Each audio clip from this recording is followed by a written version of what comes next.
Hello and welcome back to the AA NBA podcast. I'm your host, Aiden Hammond. And I'm Aditya. And today is not going to be as eventful as last week, but we have still got some pretty good news today. So, Aditya, do you want to start out with the reincarnated snitch hotline? Yeah, well, apparently they're doing something similar to what they did in the bubble, where if like a player or a coach or whoever sees or catches someone breaking protocol, they can report it to the NBA. And along with that, the NBA released a 134-page COVID protocol. So, a lot of rules. Nice. Yeah, a lot of rules, but it's what's necessary for starting up the NBA with home games and travel and all that stuff. Like, we've seen how much of a mess the NFL has been this year. Like, games getting canceled. We're getting Tuesday night football again this week. Ravens-Steelers. That game was supposed to be on Thanksgiving. Weren't the Steelers another victim of another team getting COVID last season? Or not last season, like a few weeks ago? No, yeah, it was the Titans. They had their bye week moved. Ravens second Tuesday night football, or Steelers second Tuesday night football game. Yeah. Yeah, so that's gonna be fun, but also like the NBA has obviously seen how much of a fucking mess it's been to play home and away games this year, and like they canceled All-Star Weekend this week. Oh yeah, we didn't get that on. They canceled All-Star Weekend this week. They moved the Indianapolis All-Star Weekend from 2021 to 2024, which I don't know how great of a city Indianapolis is for All-Star Weekend anyway, but like it'll be fun to go to it like in a couple of years if we can go. So I guess that was kind of like my whole thing, I guess. Like I was already kind of doubtful that an Indianapolis All-Star Weekend would be good, but now they've got like 4 more years to plan it, so that's pretty cool. I was looking, well, I guess not this season, but I am looking forward to going to that at some point. Hopefully. Yeah. Oh. All right, we are back. Yes. Right, so we were talking about the NBA's pretty extensive COVID protocol. So I guess that was just a long-winded way of saying like the NBA knows what it's doing and they know how to provide a, I guess, good set of rules for COVID protocol. And worst case scenario, we get another bubble. So, which would kind of suck, actually.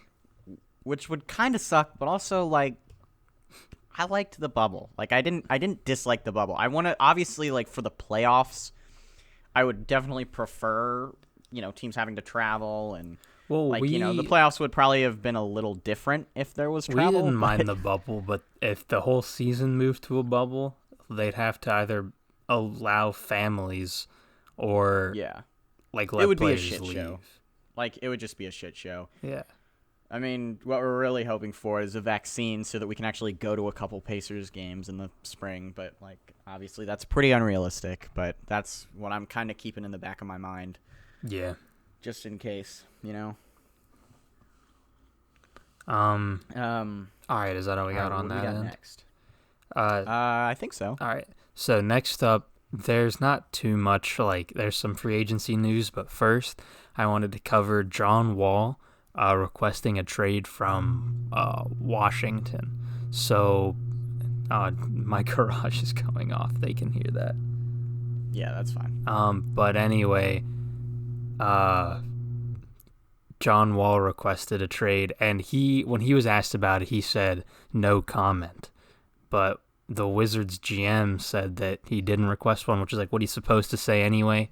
So yeah, take that with a grain of salt, but John Wall possibly requested a trade. Yeah, I feel like we might have touched on this before, but like a John Wall, because it was being thrown around like a John Wall for Russell Westbrook trade that would just make both teams a little worse. I think.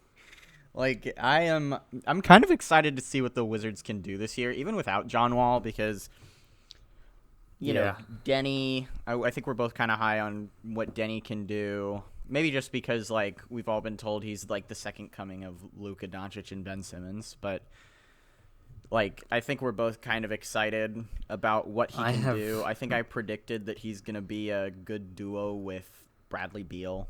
I think that I was have in my both hot Denny takes and video. John Wall on my fantasy team, so I really need them to pop off. Oh, you know what? Why don't we, since we don't have a ton for this episode, why don't we go through our hot takes? Ooh, okay. We We can do made that this after week. our free agency signings. Yeah. Cool. So we're going to go through our hot takes. We made a list of hot takes this week. I said that I was going to keep doing them every day, but I haven't been good about it, so I'll figure those out. Bro, I didn't But, even have yeah. enough stuff to put down for 10 hot takes for the season. So I think I had like All right. 7, but So I have 20, 20, so I have more than enough to make up for that. Another thing too with the John Wall thing is like you might want to request a trade, but no one's gonna trade for you, like without getting Yeah, it's serious like- capital back. It's like Russell Westbrook requesting a trade, kind of. It's like Except if it's Russell really not, Westbrook because Russell made Westbrook $10 is million making more dollars and hadn't played in 2 years. Yeah, exactly. It's the John Wall's value is so low right now. Like I don't think we can state enough how low his value is to the rest of the league. Sorry, that's my landline. It's okay. So like the Wizards would have to probably give up assets and draft picks. Like they would probably have to package John Wall with like Well, yeah, Rui the and a Rockets- first round pick. The Like- Rockets said they wouldn't accept a John Wall trade if they weren't getting like 2 to 3 young players and some draft picks. Exactly. Like John Wall's value is so low that he would have to be packaged with essentially the franchise's future. And I think the Wizards have just got to eat this contract and not give out contracts like that again. Yeah, I agree. And maybe it's a lesson that like, hey, you know, if you have a guard who's had some injury issues before, which John Wall has had some injury issues. Like this wasn't a crazy thing that he got hurt and then got hurt again. No, Like, but there's a he's- difference between having injury issues and then tearing your ACL and then while you're in rehab falling down the stairs and tearing your Achilles. Yeah, that's true. But like, you know, maybe it's a lesson for the rest of the NBA. Like if you have a player with some injury issues, Yeah. who relies on his athleticism, maybe don't give him a shit ton of money. Like, That's fair. like, you know, this is a good lesson for the Wizards, and the Wizards have a bright future. I think Rui is going to take a big step up this year. I think that Denny's going to be good. Obviously, Bradley Beal is a top 3 shooting guard in the league. I think we both had him as like third. I had him at second. 2. Yeah, I think I had him at 2 as It's well. crazy. That dude wasn't even an all-star this season, dude. Yeah, bro, it sucks, but it is what it is. Yeah. So, you know, Wizards bright future, and if you want to get rid of the John Wall contract, you're gonna have to give up some of that bright future, which I don't think you want to do. Yeah. At this point, I mean, what, he's got like 2 years left? You can wait it out. Yeah, it's a shitty contract, but like, you know, on the off chance that he does come back and is an all-star, and maybe the Wizards are like a top 6 seed in the East this year, which I think is possible. I think the Wizards being a top 6 seed is a lot more likely than John Wall being an all-star, but I think that both of those things can happen. Yeah. I need him to be an all-star because he's my number 1 point guard. You so- drafted him in like the 6th round. Why did you do that? Because he was available, and I think he's going to hopefully do good. And also, I needed a point guard, and he was the best available. That's fair. That is fair. I got like 4 point guards. We should go through our fantasy teams. If there's one thing that people love, it's when people they don't know read out their fantasy teams, Yes. right? Yeah, that's a thing that people do. Like I love hearing about other people's fantasy teams. It's so great. All right. What All right, moving do on we to have free next? agency signings. Is that all you want to say about John Wall? Yeah. Yeah. So 4 max rookie extensions this past week. Brandon Ingram, 5 years, $158 million. Bam Adebayo, 5 years, $163 million. Tatum, 5 years, $195 million. And Donovan Mitchell, 5 years, $195 million as well. I really like these contracts. I think that all of these are pretty good. Like, I think we could both agree that... Wait, can you read? So it was Tatum, Mitchell, Adebayo, and Ingram? Yes. Okay, so I think we can both agree that Bam is probably the riskiest one of those extensions, just because he's a center and like... Yeah, I think it's still very good that the Heat did this, but I think there is a certain amount of risk to it that can't be understated. To an extent, I agree. Like, if Rudy Gobert got this contract, I'd be worried. But Bam's, like, a little more versatile, a little more mobile. And as we saw in the playoffs, he can shoot from the mid-range a little bit, and hopefully he's working on, a three-point shot. But, like, he's not, like a back-to-the-basket defensive center. He can get, like, rim protect, but he's also, like, he can, move around a little bit. He can play make a little bit, as we saw. Like... he's a lot more versatile than your typical center. No, I definitely agree, and I think you noted this, that his defense in a couple years might be on the level of Rudy Gobert's. Like, this is an investment for the future. Obviously, his offensive skill set is, I would say, a lot closer to its ceiling than his defensive skill set is. Like, I think that Bam could realistically be like a perennial all-defense, like defensive player of the year candidate. Mm-hmm. And his offense is pretty good. But I think it's a lot closer to its ceiling. I think that I guess what I'm saying is the ceiling for his defense is a lot higher than the ceiling for his offense. Like, he's never going to be an excellent passer. He's probably not going to be like a lights out 3-point shooter, and that's okay because he more than makes up for it on the defensive end. Yeah, but also I feel like unlike this Rudy could Gobert. be kind of a problem for the Heat, though, because, like, their team, they play very team-oriented style of basketball. Everyone has a role. Everyone, does their thing. So, like, if this continues down the line, Tyler Herro's going to want his money because he plays a really important part of that team. Same with Duncan Robinson. Kendrick Duncan Robinson's Nunn. going to get paid. Oh, I know, but that's the problem is, like, everyone on that team has a very important role, so they're going to want money to stay around because without them, the team takes a big hit. And they're going to have to spend into the luxury tax to keep this team together, which I don't really know. I don't know, because obviously they proved everybody wrong this year. Closed. But would you say that this team is a perennial contender as constructed right now?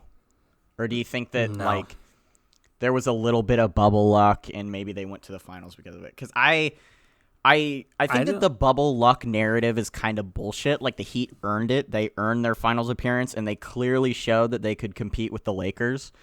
I don't because think it was they're the only luck. team that took them to 6. I think it was matchup luck because they matched up perfectly against the Bucks.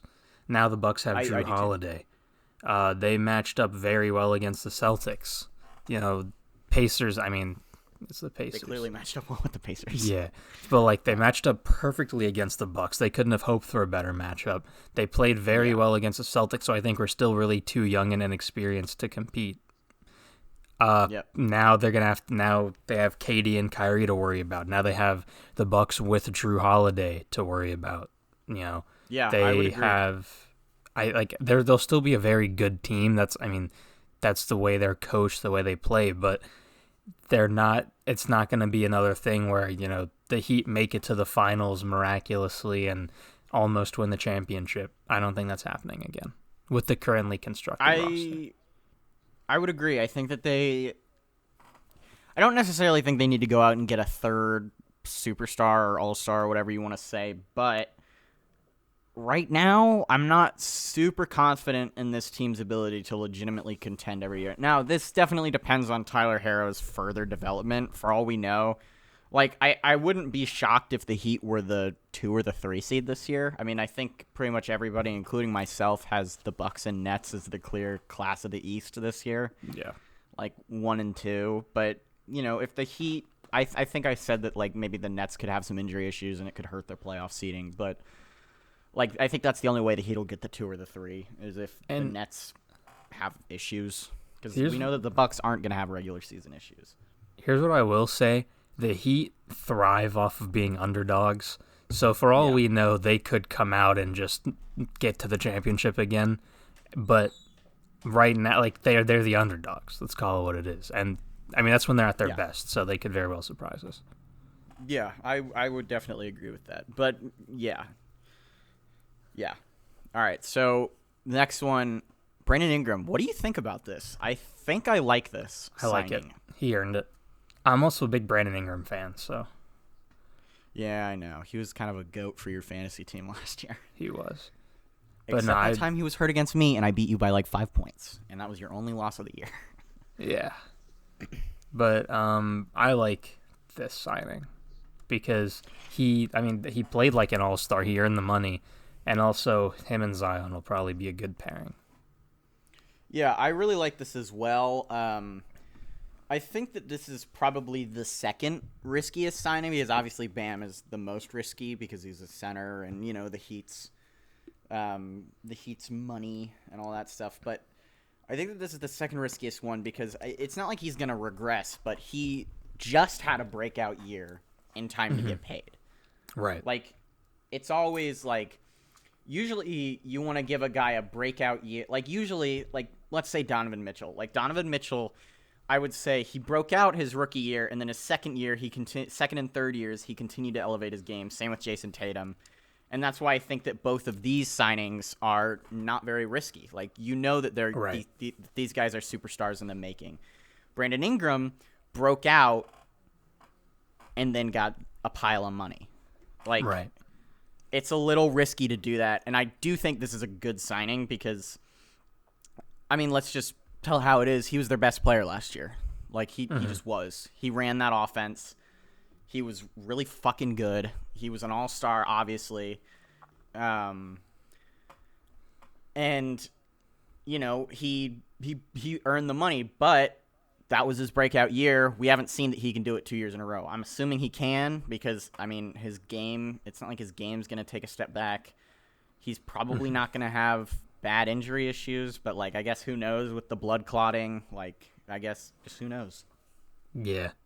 I would agree. Like, the only thing that really scares me, it's not even scaring me, but, like, the only thing I'd be concerned about if I was them was that he took such a spike up in his efficiency that, like, obviously if he can make it last, great, but a lot of times that doesn't happen. Yeah, I would agree. And also, like, you got to think about, like, are you going to have to pay, like, Lonzo Ball and Josh Hart? Probably not Lonzo Ball. You could probably sign him to a relatively modest extension. Well, they have Eric Bledsoe and they drafted a point guard, so I don't even know. They might try to trade Lonzo. Exactly. So, I mean, who knows? Like, whenever you sign a player to a contract like this, I would assume there's plenty of thinking about the future. Like, obviously, the big question mark in New Orleans is how good is Zion going to be? If he lives up to the hype, they're going to have to give him a big extension in a couple of years. So, I mean, really, who knows? I think this is a good signing for, like, what it is now, which is you have an all-star player. You don't want the all-star player to go anywhere else. He's 23, I think, 23, 24. Like, he's super young. He's under 25. Mm-hmm. He was the second overall pick. I mean, I would say he's the best part of that package they got back for Anthony Davis. Like, yeah, basically swapped a superstar for a potential superstar. I think he's awesome. Like, I'm a big Brandon Ingram fan as well. I love it when players, like, because I thought that Brandon Ingram was probably done, like, when he got a blood clot. I figured that was just the end, mostly because of Chris Bosh just made me super cynical about that stuff. Right. But I really like it when players, I really, like, with injury stuff, like, I like to be proven wrong. Like, obviously, I don't hope that players are hurt and, like, have to retire or anything. But, like, I just am pretty cynical and assume that they're just done if they have an issue like that. So I was really happy when Brandon Ingram. Yeah, I do. So I was really happy when Brandon Ingram came out and, you know, performed like an all-star and performed to the best of his abilities and kind of dragged New Orleans into playoff contention. Yeah. As I also just like New Orleans. I've always liked New Orleans. Yeah. All right. So next up, Tatum and Mitchell both got 5-year, 195. I think these are both. the Obviously, safest these ones. players. Yeah. Obviously, these players aren't worth the same, but I think they're both worth a max. Yeah. So it is what it is. Like you can't give Tatum the super max, but whatever. And I don't think that people are like, Donovan Mitchell is not the same player as Jason Tatum. Like, he's just not as good. But like, you have to give him a max.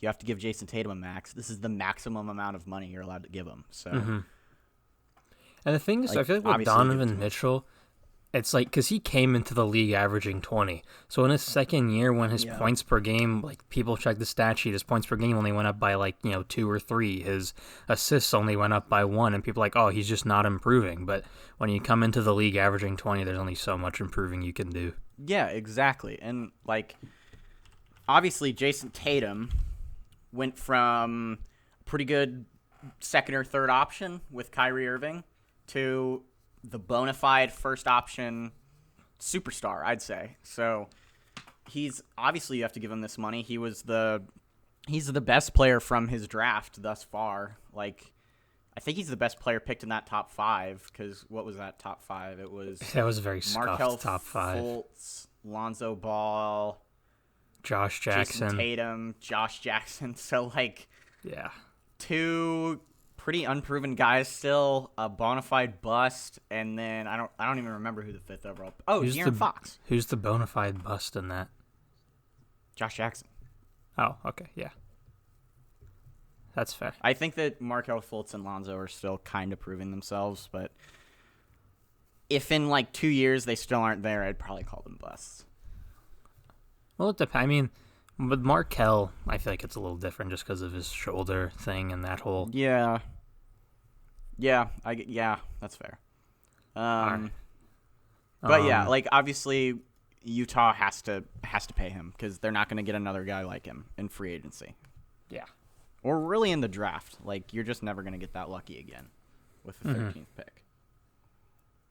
They didn't even draft him. The Nuggets drafted him. Yeah, the Nuggets drafted him. You're not going to get that lucky with a draft day trade. Yeah. Because Arturis is no longer in Denver, so he can't trade away his good Really players. awesome players that he drafts Yeah. at the back of the lottery or outside of the lottery. Yeah. Luckily, he didn't trade Jokic, though. Yeah. But yeah, is that what we got to say about these max extensions? Yeah. Yeah. All right, next up. Steven Adams signed a 2-year, $35 million extension with the Pelicans. This is good. Yeah. So these ones are a little smaller, so we're probably going to, go through these relatively quickly. I guess this one's not as small. Bogdan, last week we talked about how he declined to trade to the Bucks for a sign-and trade, but he did a sign with the Hawks for 4 years, $72 million. I've seen a lot of mixed opinions on this. Can we both agree on that? Yeah. People are either this is a bad signing, obviously the jokes about the Hawks playing without salary cap, when salary cap turned off, are hilarious. Those are always funny, but I like this signing for Atlanta. I'll just say it. I like it. Yeah, I do too. He's a good 2-guard. He is a good 2-guard, and he's, obviously he's another guy who can make offense for himself. Trae Young is one of those guys, and they basically had nobody else who could do that this year. Cam Reddish sort of towards the end. But, now they've got guys besides Trae Young who can carry the burden on offense. And, I think every Hawks game is going to be 150 to 145 because, I'm not confident in almost any of these guys' abilities to play defense. Like Rondo, Okongwu, and maybe Capella. Are there defensive studs? I wouldn't call Capella a defensive stud. Well, exactly. It's kind of a crapshoot this year. Obviously they drafted Okongwu with the assumption that he would be able to, obviously recover from this foot issue, but also like come in and be a pretty much lights out defender, because that's kind of what he was branded as in college. Like he was this excellent defensive center. Like he was just a stud, and they need that because they don't have that right now. Honestly, like the more I think about the players on this Hawks team, the more I become a fan. Because I like Okongwu now after his like draft interview. I've been a big fan of Cam Reddish. I like Trae Young. I'm all right with DeAndre Hunter. Like I don't hate him. I like Capella. So like the more I look at this team, the more I'm like I should probably be rooting for them because I like so many of their players. Gallinari. Yeah, I love Gallo. Yeah, it's a very likable team, I would say, in the East. And I think that they could, if they can get the defensive struggles figured out, which is going to be tough. But I think even if they don't, they can still be a top. I think they can make the playoffs. Like just straight up, I think they can make the playoffs. I don't know if they're going to be a top 5 or 6 seed. Like they're definitely not going to be in the top 4, but 5 or like I would say 6 to 8 is not completely unreasonable for them. Yeah, I would agree. And I would say this signing just makes it better. And it also kind of proves that, like, Atlanta's never been a huge free agent destination. So this kind of helps, like, I think it's always good when a team gets a signing like this, like signs a mid or high level free agent, like that doesn't really do that much, because it kind of just shows that, okay, well, maybe guys do want to come here and play with Trae Young and, these other guys. Yeah. Well, I mean, it's not hard to draw people to Atlanta. Yeah, it's Atlanta. All right, next up. So Hassan Whiteside's going to the Kings on a 1-year deal. I don't know the money amount. Some people are saying it was a lot. Some people are saying it's a vet min. Like, I don't know. Let me try to see if I can find the actual numbers. Okay. Either way, I think we can both agree that this is bad because Hassan Whiteside and Buddy Hield in the same locker room being coached by Luke Walton can only go wrong. Yeah, here's the deal. Hassan Whiteside is never going to be an all-star again. Like, I think he an all-star once in... No, he wasn't. He was on the all-defensive team in 2016. Yeah, he led the league in blocks, I second think. team. Yeah, he led the league in block. He's a pretty good defender, but also, like, it's fucking Hassan Whiteside. Like, he's going to go in, he's going to get his points and his rebounds, and then he's going to stop trying. Yeah. So... Yeah. I don't He's really going to get understand enough stats to hope a team will give him a big contract, and then...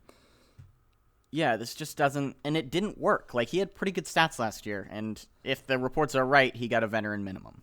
Yeah. So I think he might actually try this season, though, because now he knows money's on the line. Mm-hmm. So we might be looking forward to, like, a 2015-16 Hassan Whiteside. Yeah. But also, like, when you have a young point guard like De'Aaron Fox, like, a center who isn't really going to try all that hard is not good. Like, he's going to be their starting center. Like, it's not going to be Frank Kaminsky. I think he's coming off the bench because they have Rashawn Holmes. Oh, that's right. But, like, another thing, too, is, like, Marvin Bagley's good for about 3 games. So, they needed somebody. That's true. I don't know. I think that there were players who would gel better with that team still on the market. Well, Hassan Whiteside's not going to gel with anybody. He's toxic, but... Well, he's not. But, like, I mean, Aaron Baines, we'll get to Aaron Baines, but I think he would probably have been a better option than Hassan Whiteside. Yeah, and I do want to clarify, Hassan Whiteside is, like, he's still good. He just only tries for about half the game. Yeah, he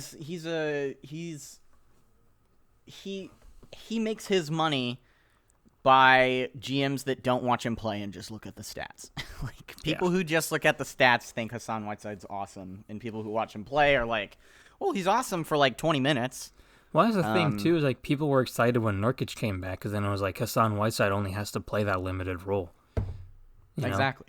And then he can be really good in that limited role, and it would be effective. Yeah, exactly. And, like, the same sort of thing, like, it's not this, it's like, I guess the opposite thing that Montrezl Harrell is. Like, Montrezl Harrell will play 25 minutes a game, but he's, like, trying his best, and he's making sure that he's doing stuff that'll make the team win. Hassan Whiteside will play for 25 minutes, and he'll come in and he'll get his stats, and maybe it'll help benefit the team because like obviously rebounds and points do, but he's not really going to make that much of an effort to do it. And If obviously Hassan he's Whiteside, horrible for the locker room. if Hassan Whiteside went out and gave full effort for 35 minutes a game, he would average 20 and 30 with 5 blocks. He'd be a perennial all-star. Like He'd really be would. he'd be an all-star regularly. He'd be a top 3 or 4 center in the league. And he'd probably still be on the Heat because fucking Pat Riley hated him. Yeah. Like I cannot think of a weird that signing is so bizarre. Like just having to hear about like Heat culture and like for the last couple of years, like just constantly hearing about it and like maximum effort and like BMI checks and all that stuff, and then you like look at Hassan Whiteside and you're like, how the hell did he get a basically max contract on that team? Like he got $100 million from them. That's so insane to me now. Yeah. All right, next up. I know you were not a fan of this, but Alize Johnson signed a 2-year contract with the Raptors. Yeah, well, I'm a fan of him getting a contract. I was not a fan of the Pacers not re-signing him. Like, Yeah, he was good. When you have an asset like that, even if he's a G League asset, you have to keep him. Like, he was the best player on our G League team. And when he came gotta up and keep him. he played a pretty good role on like the active roster as well. Well, yeah, but like Nate only gave him garbage time minutes, and this is still like something that I kind of resent about Nate McMillan, and like I think his biggest sin as a Pacers head coach is never ever giving the young guys a chance until it was basically too late. Like, for example, Aaron Holiday and Edmund Sumner. We were hearing whispers that Aaron Holiday was a stud, and we were seeing him like come into games in garbage time and be pretty good. And it took until Victor Oladipo having a career-altering injury for Nate McMillan to give Aaron Holiday and Edmund Sumner any sort of minutes. Yeah. Like it was what bothered me the most about Nate McMillan. Well, he's and not a very obviously it's adaptive not a fireable coach, offense. I don't think, because like Yeah, he's not. He sticks to what he knows, no matter what like situation he's in. Because he's been a head coach before. He coached what team did he coach? The Blazers. Yeah. So like and whatever worked there, he just kind of carried over into what worked. Over a decade later in Indianapolis. And it's like, and that's why the Alize you was see fucking good. Like, wait, what? Oh, I was gonna say like that's why you see the Pacers handing it off at the top of the key and going in for a mid range because he didn't adapt. Yeah, and that's why you see. And I think Jakar Sampson's awesome, but you're telling me that Jakar Sampson and Alize Johnson couldn't have split some minutes? Like, I mean, what's the deal with that? Like, I don't understand. Like, Alize clearly is a guy who gives like maximum effort in the G League, and you know what? The Raptors are going to turn him into a really solid bench player, or maybe even like a solid starter. Like, well, didn't he start one game, or he like got significant bench minutes one game, and he got like 15 boards? I think he did. Yeah, boards?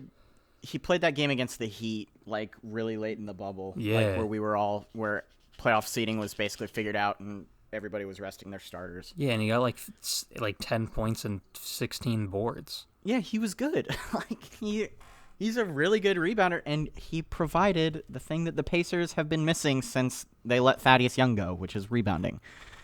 So, I mean, go out in there and prove him wrong, Alize. Kick some ass, man. I'm rooting for him. I'm gonna miss you. Yeah, I'm really rooting for him on the Raptors.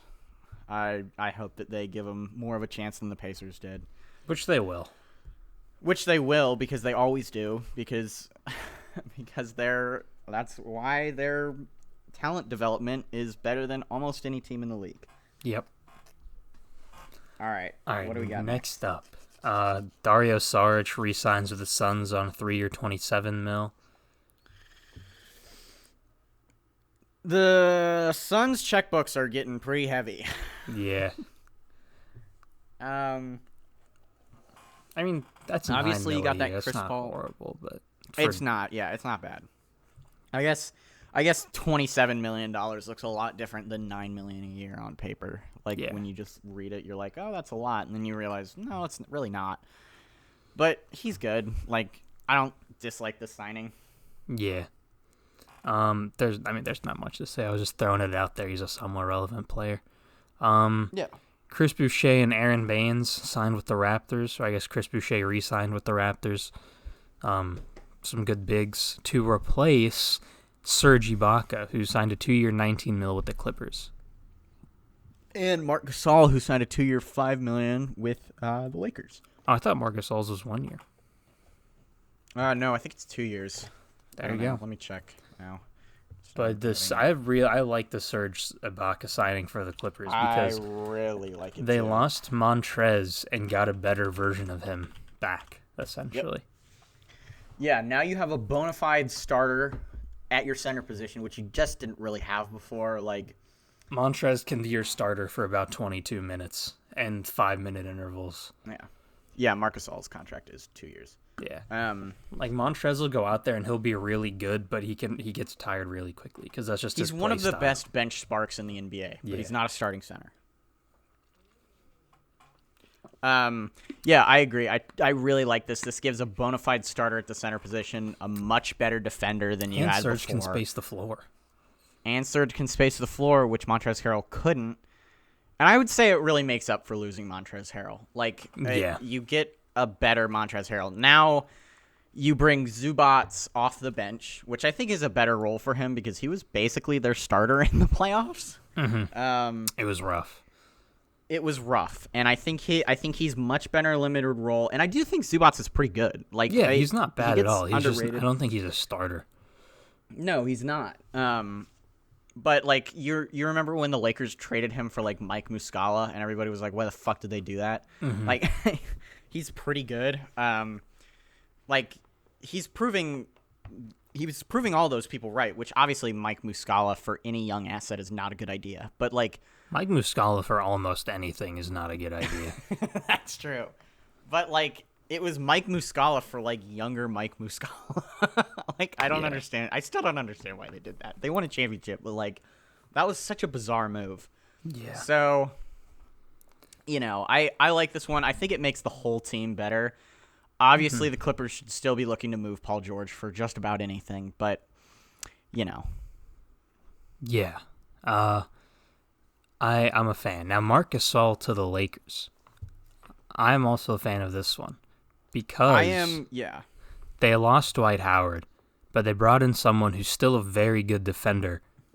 Old, a little slow, but he can shoot and he can protect the paint, which is really all they need. You know? Yeah. Yeah. I would say that the Lakers significantly, just like the Clippers, I think the Lakers and Clippers both upgraded their center position. Yeah. Because, you know, the Clippers got Ibaka, and then Zubats moves to the bench where he should be. Like, he should come off the bench. And then the Lakers got Sixth Man of the Year. The Sixth Man of the Year and a candidate for Sixth Man of the Year. Yeah, second place for Sixth Man of the Year. So they got the Sixth Man of the Year to come off the bench, and then they got a guy to start, which I would say is better than Dwight Howard and JaVale McGee. Like, yeah. because I don't think really either of those guys are guys who I would really want starting. Like, I think JaVale was much better when he was coming off the bench for Draymond Green. I would agree. But, you know, he did what he had to do on the Lakers, and they won a championship. Obviously, not because of him. But I would say that their center position looks significantly better, and now Anthony Davis never has to play center if he doesn't want to, which he doesn't want to. He's made it very clear that he doesn't want to. It's weird to me. Like, what difference does it make? Your play style's not going to change. It's just who you're guarding. Yeah, he doesn't want to have to guard other centers, which Like, it doesn't. I can understand. You're defensive player of the year candidate, top Well, maybe that's 2 in because he's guarding voting, power forwards. and you can't guard a center. Come on. Like, I don't know. Or maybe he doesn't want to be guarded by other centers. Like, maybe he doesn't, like, I don't know. It doesn't really make any sense to me because I think he can guard anybody from 3 to 5 if he wants. Like, he can score on anybody too. Yeah. So except for PJ Tucker just in do it Game on 1 centers. of the Western Conference semifinals. Yeah. And no other game besides that. No other game. I feel bad for PJ Tucker, bro. He was given an impossible task. He was set up to fail. But now that's an excellent transition because the Rockets signed former All-Star, All-NBA center DeMarcus Cousins. Former All-NBA center. Former. He's had, I think, 2 Achilles tears since, or an Achilles and an ACL and a dislocated knee. And this was prior to when he tore his Achilles and then was bad on the Warriors and then tore his ACL. Bad and injured. Yeah. So. Yeah.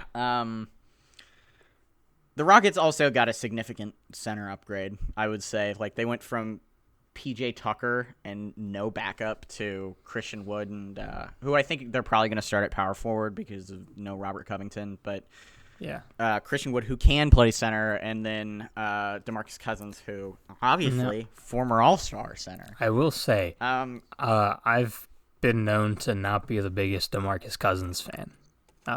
You know this. Everyone knows this. Isn't he like your least favorite player? You hate him? Current player, yes. Yes. I don't hate him. He's all time. The only player I've ever hated is Ron Artest because he's the reason the Pacers don't have a ring. I don't hate Boogie, I just don't like him. But like, yeah, he's a jackass. At this point, I just feel bad for him. You know, like, yeah, it's rough. So I hope he plays well because when he does play well, he's still a very fun player to watch. He's super exciting, yeah. So Boogie, those years on the Pelicans were super fun. Yeah. So Boogie, even though I'm not your biggest fan, I'm rooting for you. Yeah, I would agree. I hope he can succeed.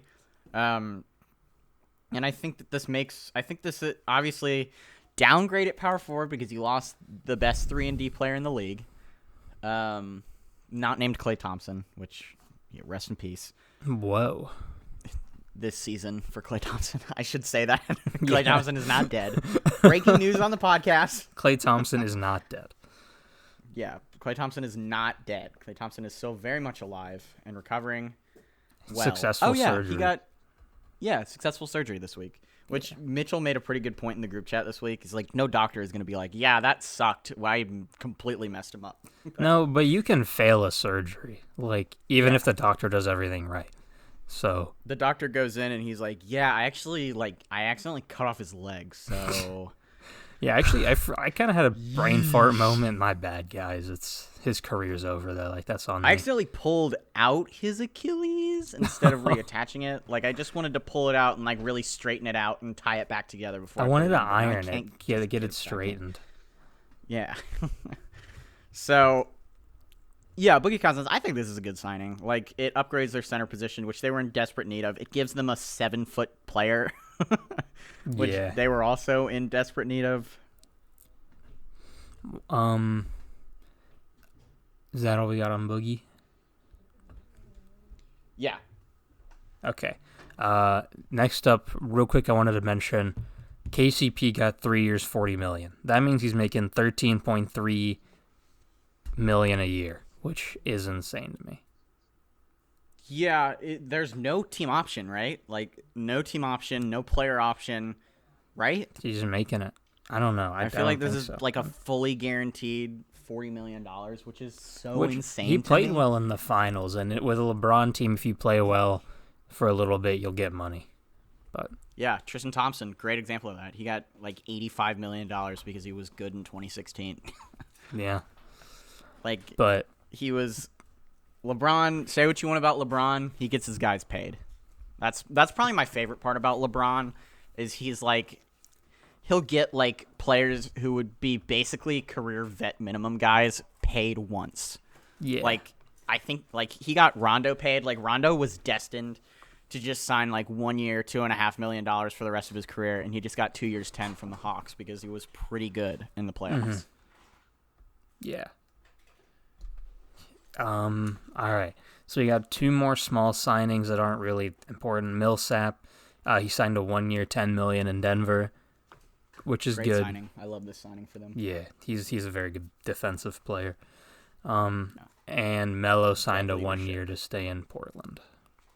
That's also a good signing. I know we talked about this last week, and we've been talking about this all week, but Portland really should be a top, I would say, 4 seed in the West next year. I think that they should be better than they have no excuse to not be better than the Warriors, not be better than the Jazz, not be better than the Suns. Like, they absolutely have to be a top 4 seed. And they've done it before with worse rosters. Like, they were a top 3 seed 2 years ago, and they didn't even have, like, they lost Nurkic in March. And they went to the Western Conference Finals. There's no excuse for them to not make it. Like, Damian Lillard, did you send that to the chat, or did I just, like, see it on Instagram that, like, this is going to be Damian Lillard's true breakout year, which is bullshit because he's 31. But, like, it was like, this is going to be the first year that he finishes top 3 in MVP voting, which is bold, but I actually kind of like that prediction because I think that I did not send that. if there's going to be any year, it's going to be this year that he actually maybe wins an MVP. Because I think Portland's going to be good enough. I think he's going to be good enough all season. And I don't know. I think there's no excuse for Portland to not be good. They're getting Rodney Hood back. They're getting Nurkic back for a full year. They got Covington. They're bringing back Carmelo for scoring off the bench. Like, they have to be good. There's no excuse. Yeah. All right, but that's all we got for signing. Well, if you want to, we can go over Nick signed Michael Kidd-Gilchrist. Oh, yeah. I did. I woke up to that news. It was Yeah. hashtag Woj Knicks tape, baby. Yeah, Woj bomb. But that's all we got for, like, free agency. So, if you want, we can go over some hot takes. Yeah, do you just want to pick, like... I have... You can just do all of yours, and I'll pick, like, the 7 best ones from mine. All right. Sound so I'll do my first one. Yeah, well, that works. Yeah. I'll do mine first, I guess. So, my first one, John Wall plays like an all-star this season, which we kind of already talked about when we discussed him requesting a trade. I just hope he does for the sake of my fantasy team is what it boils down to. Yeah. Although I like that prediction. Like, I think... Like, I like John Wall. Like, I don't dislike... I've always kind of liked John Wall. I've always been not partial to the Wizards, but I've never minded them. Like, you know, they're always just, like, a pretty decent team in the East that'll maybe win a playoff series. And, you know, John Wall's super fun to watch. Like, he's kind of like that, you know, sort of type of athletic point guard like Russell Westbrook that I've always liked watching. So, yeah. I hope he can come back. Obviously, he's not going to have the same athleticism because it's impossible to have the same athleticism after you tear your ACL and then tear your Achilles. But, you know. Yeah. My next one, LaMelo Ball wins a Rookie of the Year and takes the Hornets to the playoffs. Even though this is in direct contrast to one of my hot takes, I really like this one. I'm slowly turning into a LaMelo Ball fan. I first kind of was like, you know, he's a Ball brother, he's not going to do anything. And then, you know, basically all it took for me to like him is for him to not bitch about going to Charlotte. That's it. Because I think... Yeah. And, like, to make his dad not bitch about going to Charlotte. So, like, obviously when you're a player like that... Yeah, his dad would have, probably, if he didn't tell him not to. So, I'm starting to like him. Like, it's, you know, and I like Charlotte. Like, I've always, really most teams, unless I have a reason to not like them, I like them. Like, I have a reason to not like the Lakers and a couple other teams, but, like, pretty much every other team I don't really have a reason to not like, so I'll just root for them if they have a player I like. So, I really like this a lot. Thank you. Yeah. Next up, all right. Phoenix is a top 5 team in the West. Ooh. This is... I can see your Chris Paul fandom showing through. Hey, they were a top 5 team with the Thunder. Just saying. They were. That's a little too spicy for me, I would say, but I do think they can be too much hot in that sauce. 6 to 8 range. A little too much hot sauce. Gotcha. A little too much hot ones last dab on that one. My Hot ones, have us on. We'll do one of those duo episodes. yeah, I am vegetarian though, so just in advance. Well, yeah, but they had vegan hot wings for Steve-O that one time. There you go. I'll They do the honestly show. looked pretty good. Like they were pretty good. They looked pretty good. Well, I mean, they're all gonna look the same. Yeah. All right, next up, Luka wins Most Valuable Player. I feel like this is such a hot take that it's just turning into a normal take. Like, Because it's everyone's hot take. yeah, it's everybody's hot take. Like, it was like when everybody like 2 years ago was saying that Denzel Curry's the most underrated rapper right now, When and then he just everyone says you're underrated, so you become properly rated. exactly like everybody's like it kind of reminds me of everybody's hot take before the NFL season started that the Cardinals were going to be a dark horse playoff team. And then it just became like the normal thing that the Cardinals were going to be a dark horse playoff team, and then they are a dark horse playoff team. Yeah. I really like this. I hope it's true, and obviously, I don't know, because like, do you think Giannis? I think there's always a chance that Giannis wins it just because he's so fucking good, and the Bucks are probably going to be the 1 seed again, and I think he would be the second player ever to win 3 straight MVPs. Larry Bird did it, 84 to 86. Yeah, I think voter fatigue will kick in. Yeah, I think you're right. Because I guess if voter fatigue didn't kick in 2009, was it? Or 2000, what, LeBron won, or no, 2011. LeBron would have 5 straight MVPs. Because he won back-to-back, year off, back-to-back. Yeah. Next up, Timberwolves are still a bottom 3 team in the West. I like this one. I'm rooting for the T-Wolves this year, but I would not be surprised at all if they were bad again this year. And I think that would get Ryan Saunders fired because they have so many expectations. They had the number 1 overall pick. Honestly, this really just depends on how well Anthony Edwards plays. If he comes out and he's, 15-5 with decent defense, I think they'll probably be a playoff team. Yeah. And if it turns out that he needs a year or two to develop, like a lot of rookies do, then maybe they're gonna take a little bit of a dump, as they say. Oh, do they say that? They do. Yeah. Nice. All right, next up, Cam Reddish breaks out as Atlanta's second star. I actually have pretty much a version of that take on mine. It's just Cam Reddish turns into a top 5 player on the Hawks. Nice. Which, not a top 5 player in the league, just a top 5 Hawks player. Which, honestly, is probably what he already is. Like, I would say he's like the 5th best player on the Hawks right now anyway, so. Yeah. I think he'll be the second best player on the Hawks this season. I really like this. Oh, yeah, we did our fantasy draft this week. And we did it in our friend Colin's garage, doors open, all that good stuff for coronavirus. But I picked Cam Reddish with the second to last pick right before I almost drafted Isaac Okoro, but I was like, you know what? I can wait until my last pick. I'm going to take Reddish right now. And Aditya, as soon as he saw that, I was gonna take him, bro. I was so mad. I'll never forget the look on your face. His pick is right before, like the pick right before mine.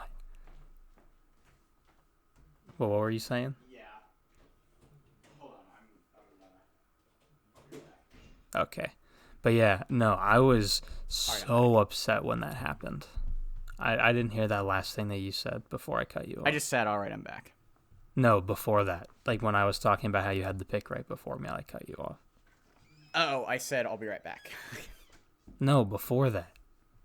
Huh? Oh, said yeah. something. I was going to say I picked Spencer Dinwiddie right before you were going to pick him, too. Yeah. That made me so sad. I genuinely think he's going to be an all-star. Ooh, that's a hot one. I don't quite know about that one, but I hope he is because I have him on my fantasy team. I have more fantasy team. Shut up. All right. my last. I have him on my fantasy team. My last hot take. This one. This is where my fandom shows a little bit. Patrick Williams plays like a top 3 rookie. Oh man. Oh, man. Now, that's what this segment is for. That is a hot take. Hell yeah. You know me. Big Bulls fan. And I hope Patrick Williams is good because he was the 4th overall pick. And if he's not good, I'm going to be very sad. He's not only the 4th overall pick, but he's a pick that you probably could have traded down about 6 spots for and gotten assets back. Yeah. All right, and then my last one, this was my very hot take. This was like my, if this actually happens, I am a prophet, sort of. Oh, I remember this one. I really like this one. Donovan Mitchell has a season like 2006 Dwayne Wade and wins the championship with Utah. All right, so let's just I've already got Basketball Reference pulled up. Let's look at Dwayne Wade's 2006 numbers to see what exactly Donovan Mitchell's going to have to do. So, he's going to need to average 27 points, 2 steals, a block, 7 assists, 6 rebounds. So right, 27, 7, and 6 with 2 assists and a block, or 2 steals and a block. And this they're season gonna he have to win the averaged championship. 24, 4, and 4 with a steal. Damn. All right, I guess that's not too crazy of an ask for him. Yeah. Well, the crazy ask is that he has to win the championship. Yeah, That's the crazy part. Yeah, I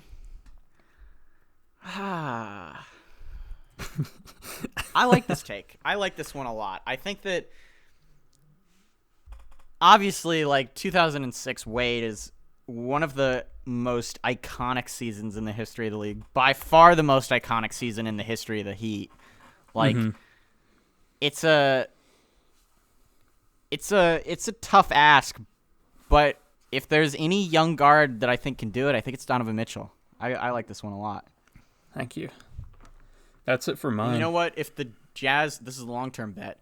If the Jazz win the championship, I will buy a Donovan Mitchell jersey, Let's go. which is something that I was probably going to do anyway. I'll probably yeah. If I get a new job and like start getting paid more, like I think I'm just going to start buying jerseys and I'll probably buy a Donovan Mitchell one. So, before that. Good deal. All right. So, I'm just going to read off a You couple got a of few that mine. you want to talk about? Yeah, so so number one, I think this is probably one of my favorite ones. Dennis Schroeder will be the best offseason acquisition of the Lakers by far, and Montrez will be relatively underwhelming. What do you think? What do you think about this? I like that. Well, I agree definitely with the Dennis Schroeder will be the best offseason acquisition.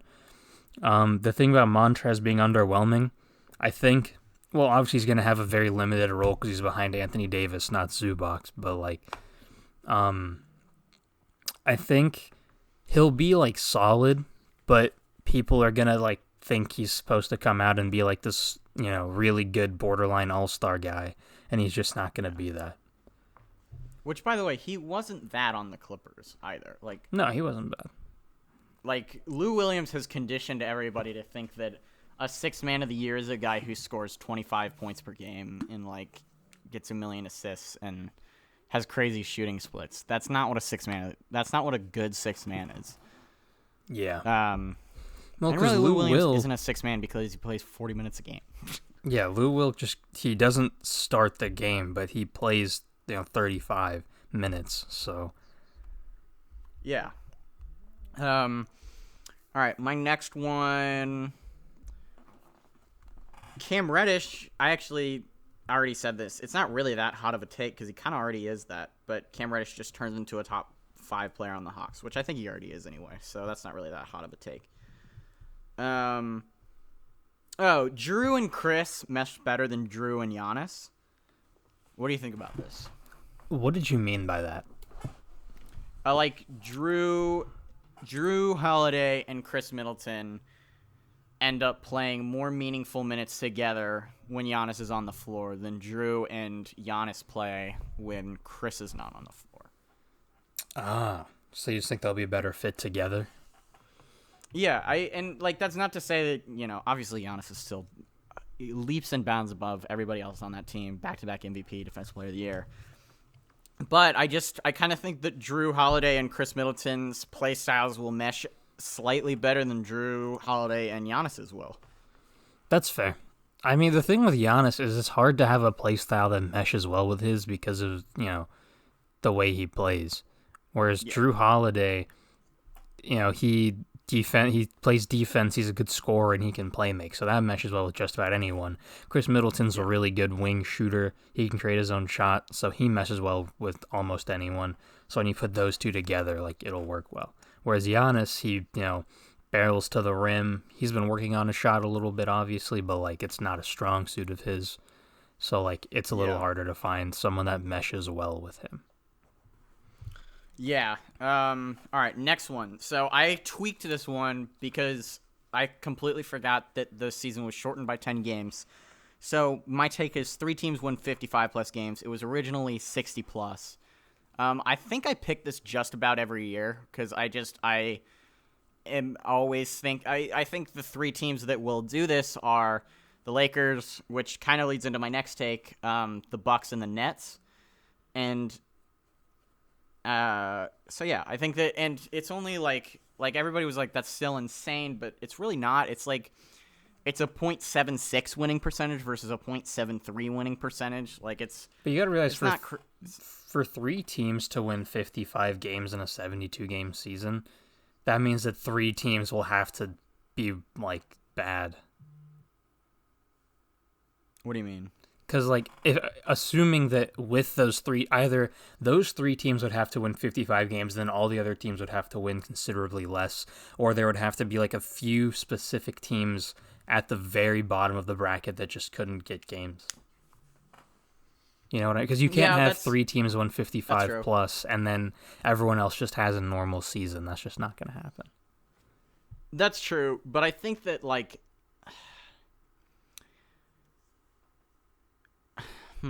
am I thinking?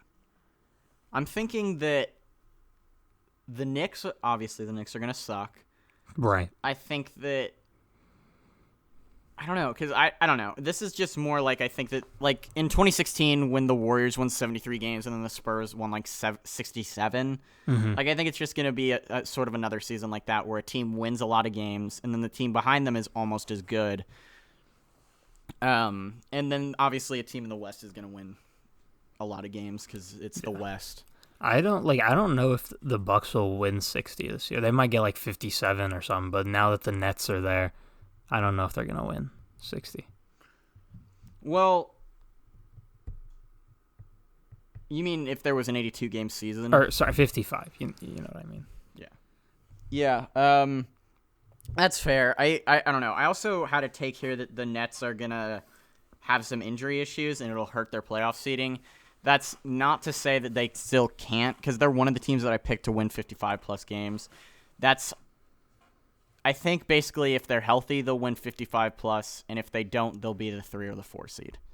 I don't think they can have injury issues and still be the 2 seed. Yeah. So, yeah. All right, my next one, the Lakers win the West by 5-plus games. I'm full on just picking the Lakers this year. I'm picking the Lakers to do everything. I think that they're the best team in the West. I think that they're probably the best team in the NBA. They're just, I'm not going to doubt LeBron at all. Until I'm proven wrong. Obviously there are teams, especially with the Warriors, just kind of being a non-factor without Klay Thompson. And, not a non-factor as in not making the playoffs, just they're a non-factor in terms of challenging the Lakers without Klay Thompson. No, so I've never been a LeBron doubter or anything, but I definitely doubted the Lakers this year a lot more than I should have. I was they're not really built to win a championship. They don't have anybody besides LeBron and AD. Clearly that's all they needed because they ate out the West ass for 3 series and then they handled the Heat. The Heat got 2 games on them, but I don't think that series was ever in doubt. Those 2 games required Jimmy Butler to drop 45-point triple-doubles, though. Exactly, yeah. That series was never really in doubt for me. It was more just haha, the Lakers lost Game 5 instead of winning it.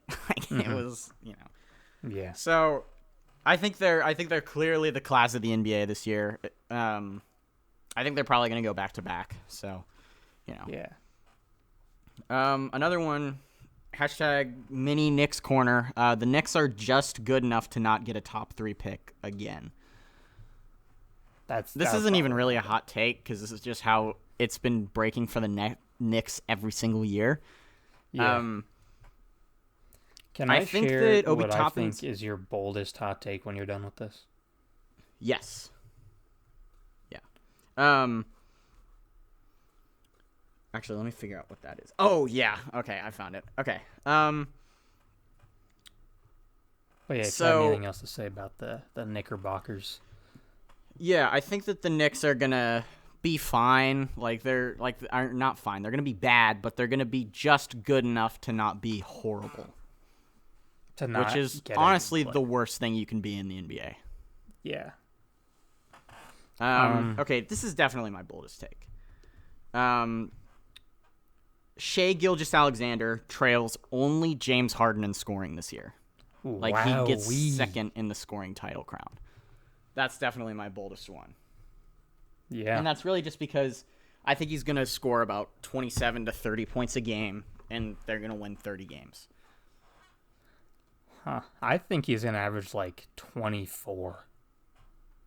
Yeah, that's fair. I mean, it's bold, but... Well, yeah, I mean, that's what these are. These are hot takes. I enjoyed your one where you sort of vented about the Pacers instead of actually writing a hot take. Oh, yeah. The Pacers surprise everybody again and make the playoffs as a top 5 team in the East, only to get demolished in the first round again, and then they draft a white center in the first round because we don't have enough of those. That was a nice little vent. Yeah, it was. Oh, dogs are going crazy. Nice. But it's okay. I don't think the mic's picking it up, and we're almost done anyway, so. Yeah, it's not. Honestly, the only other ones that are really worth talking about here is Kawhi has another quiet MVP type season, but doesn't play enough games to actually win it. That was kind of another joking one because that's what happens basically every year. Mm-hmm. Actually, this is the last one I want to talk about. Or this is the second to last one I want to talk about. Duncan Robinson becomes the third option on the Heat. I think I guess he's the fourth option, I guess. This one's spicy, but I think that he's basically going to be a lights out shooter again. He'll probably lead the league in 3-point percentage and field goal percentage. Period. Actually, a center will probably lead it in field goal percentage. Andre Drummond will probably do it, but he'll probably lead the league. He'll probably shoot 45% from 3 or something ridiculous. Mm-hmm. And I think he'll be the third option on the Heat. And that's not to say that Tyler Herro is going to regress or anything. Just that Duncan Robinson's going to have a huge role in that offense because he's basically got an unlimited green light. I have both of those guys on my fantasy team, so I need them both to lead the Heat in scoring. Oh, really? Yeah. Yeah, both Tyler and Duncan. This is my last one. This is probably my second hottest one behind Shai. Somebody picked outside of the top 3 wins Rookie of the Year. Someone like Patrick Williams, maybe? No, not like Patrick Williams. With this one, I was thinking Isaac Okoro, Obi Toppin, or maybe Precious, the guy that the Heat drafted. I don't know how to pronounce his last name. I'm sorry.